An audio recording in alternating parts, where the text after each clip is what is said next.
Andrea Buckler. The company I'm with is HR Cures. We provide human resource consulting services, primarily to small and medium-sized businesses, but we do a lot of work with individuals. So what I'm going to talk about today is how to bend time. Now, I grew up in the UK in the 80s, and in high school we were told, get ready for a 3-day work week. Nice. Paperless offices. We're going to have so much leisure time.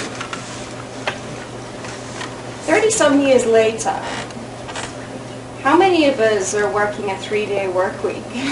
Or like 6 or something. Yeah, how many offices are paperless? It hasn't happened. We've managed to fill those days and continue to fill those days. And quite honestly, I think we can get some balance back there. My personal tipping point for me was I was working in Ontario. I was based out of Ontario, but I was an HR manager responsible for Ontario, Manitoba, and Saskatchewan for a major telecom company. And I was probably doing an 80-hour work week on a good week. And I was flying back and forth across the provinces and spending a whole lot of time in hotels and airports and just really having no balance in life. I read a lot during those airport and hotel stays.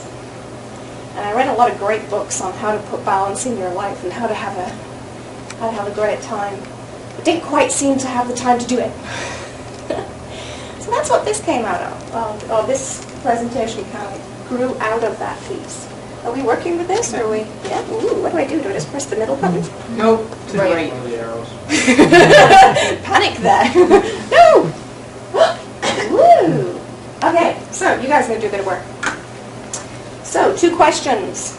Firstly, what is truly urgent? So what do we have in our lives? What do we have in our work lives, in our personal lives? What do we have that is truly urgent to us? Deadlines. Right. Bowel movements. I like that one. Deadlines. Sometimes they're urgent and important.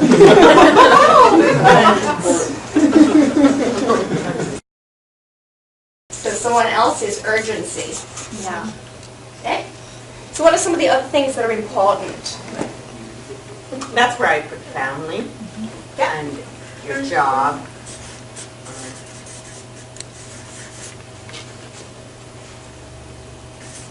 Taking time for yourself. Yeah. I think relationships are important. Oh, yeah. I think your pastime, your Your leisure Yeah, time? leisure. leisure. How about the gym? Yeah. The gym's important, right, Adam? As I sit here and eat a cookie. And that's like leisure. And So go ahead, you go in there. So my question is, we have a sense of what's urgent, we have a sense of what's important. Where do we spend our time?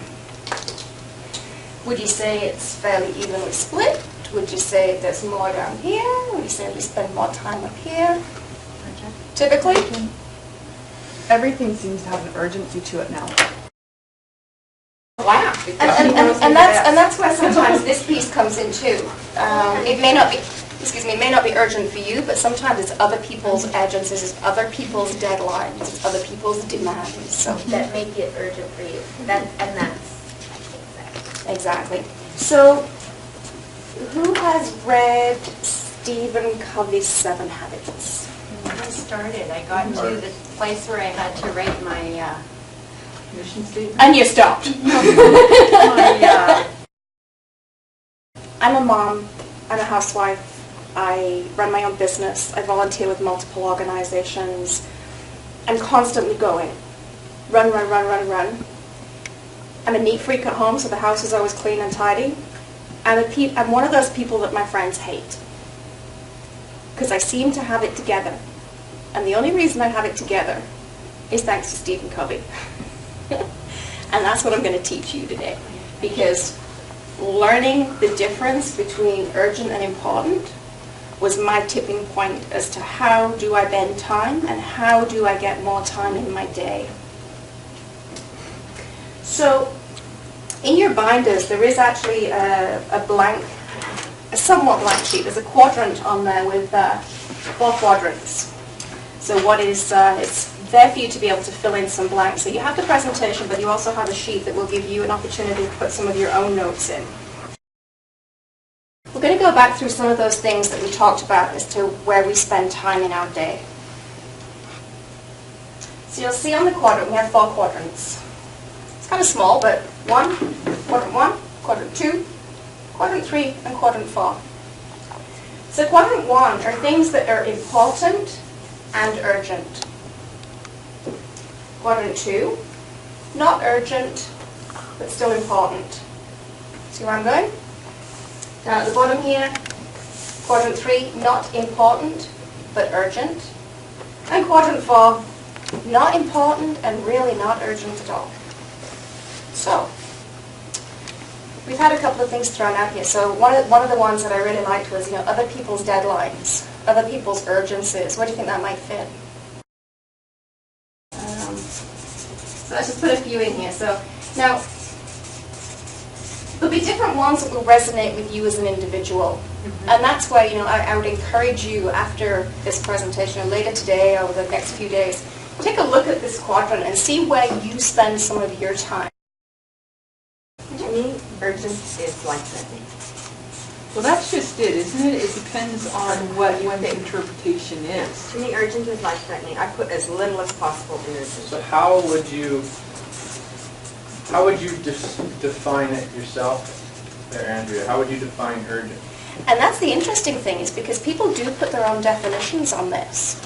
And this really is where, if you are able to step back and question how you define some of these events in your life, and if you're able to sort of take that moment and step outside of yourself and really objectively look at a situation. The other piece too, and I know that Cindy touches on this later, is what is within our control. There are some things that are absolutely within our personal control. There are some things that are outside of it. If it's outside of my control, you know what? I ain't going to sweat about it. So everybody puts their own interpretation on urgent and important. But I think there are some principles that we can broadly follow. So although there's no set definite line, it's shades of grey. I think there's some extremes that we can look at. So, boss's demands, if your job's in jeopardy, you know what you're probably going to do what your boss says. Life-threatening. Urgent and important might be a call from the school to say, your kid just fell down the stairs and cracked their head open. We've sent them to hospital. Well, you know what, I'll probably drop what I'm doing. So, that's where I think that sense of urgency comes in. Is it something that we really, really, really have to deal with right now? The blue flashing lights that you can see in your mirror. Am I going to stop? Yeah, probably. There are consequences if I don't. Depending on what the urgency is on that one, too. Yeah, it depends whether I'm fleeing or not.